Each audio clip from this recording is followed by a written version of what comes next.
जहन्नम से बचा लिया जाएगा। बरदरान इस्लाम ये सिलसिला चलता रहेगा, गुनाहगार खताकार निकाले जाते रहेंगे, यहाँ तक कि अल्लाह का महबूब सारे जहां का सरदार यौम हशर का ताजदार आखिर में अर्ज करेगा, या अल्लाह इजाजत हो तो मैं उन बंदों को भी निकाल लाओ जिन्होंने सिर्फ ला इलाहा इल्लल्लाह पढ़ा है। नबी करीम सल्लल्लाहु अलैहि वसल्लम फरमाएगा, या अल्लाह इजाजत हो तो मैं उन बंदों को भी निकाल लाओ जिन्होंने सिर्फ ला इलाहा इल्लल्लाह पढ़ा है।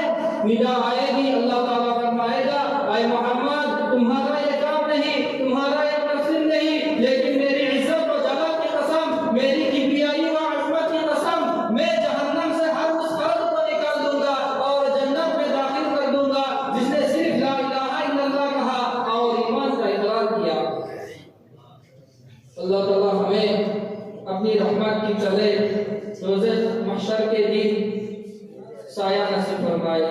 आमीन।